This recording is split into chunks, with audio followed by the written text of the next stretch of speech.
Hi అండి, నేను మీ tasty Teja. ముందుగా పాత్రికేయ మిత్రులందరికీ నమస్కారాలు. అండ్ ఈరోజు మా వాళ్ళు చెప్పినట్టుగానే ఉదయం కనకదుర్గమ్మ వారి దర్శనం చేసుకుని వచ్చాను. నాకు విజయవాడ కొత్త ఏమీ కాదు, మా ఊరు పక్కనే తెనాలి. ఎప్పుడు హైదరాబాద్ నుండి వెళ్తున్నా లేదా తెనాలి నుంచి హైదరాబాద్ పోతున్నా, విజయవాడ తరచూ వస్తూనే ఉంటాం. కాకపోతే ఈసారి ఎందుకు కొత్తగా ఉందంటే, మేము చేసిన సుమతి శతకం మూవీ ప్రమోషన్కి విజయవాడ రావడం అనేది నాకు చాలా అంటే చాలా ఆనందంగా ఉంది. ఎందుకంటే తెలియని పాజిటివ్ వైబ్స్ వస్తాయి. ఎప్పుడైతే ఇంద్రకీలాద్రి పక్క నుంచి అలా పాస్ అవుతుంటే చాలు ఒక పాజిటివ్ ఎనర్జీ వచ్చింది. దాని తర్వాత ఈరోజు మీతో ఇంటరాక్షన్, మీడియా అంటేనే ఒక పాజిటివ్ వైబు. ఈ పాజిటివ్నెస్ అంతా ఫిబ్రవరి 6వ తారీఖు మా యొక్క సుమతి శతకం మీద మీరు అందరూ చూపిస్తారని చెప్పి మనస్ఫూర్తిగా కోరుకుంటున్నా. అండ్ ఈరోజు ఈవినింగ్ మన పీవీపీ మాల్లో కూడా మా టీం అందరూ పోయి జనరల్ ఆడియన్స్తో ఇంటరాక్షన్ కూడా ప్లాన్ చేశాము.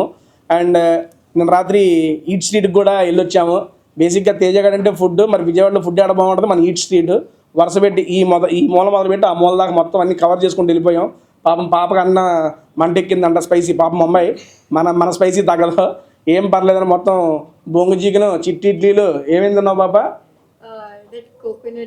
కోకోనట్ ఏందన్నా?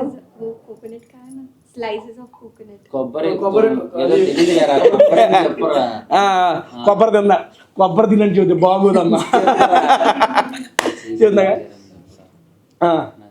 ఓకే. అభిమానంతో అమర్దీప్ గారికి చేయి కూడా లాగారు. అసలే అమర్దీప్ గారికి చెయ్యి విరిగిన సంగతి మీ అందరికీ తెలిసిందే. ఓకే సార్, చెప్పుకోరా నువ్వే చెప్పు మొత్తం. అమర్దీప్ గారు సర్జరీ జరిగిన విషయం తెలిసింది. అది షూటింగ్లో, ఇప్పుడు ఏదో సరదాగా చెబుతున్నావులే కానీ అసలు ఆ రోజు అలా జరగకుండా ఉండాల్సింది. ఆ రోజు అలా జరగకుండా ఉండాల్సింది. ఇది ఓకే, నవ్వు రాకుండా ఎట్టుండదు. సరే, ఏదో సరదాగా చెబుతున్నాం అని కాదు కానీ నిజంగా షూటింగ్లోనే మనవాడికి ఫైట్ సీక్వెన్స్లో చెయ్యి అనేది అప్పుడు ఫైట్ చేస్తున్నప్పుడు స్లైట్గా ఏదైనా బొనికి బయటకు వచ్చిందా, అట్లాంటిది ఏదో జరిగిందండి. అప్పుడు తెలియలా, ఊపిలో చేసాడు మనవాడు. 2-3 డేస్ తర్వాత తెలిసింది అదేంటా అని. అది ఆల్మోస్ట్ ఇప్పుడు సర్జరీ దాకా దారి తీసింది.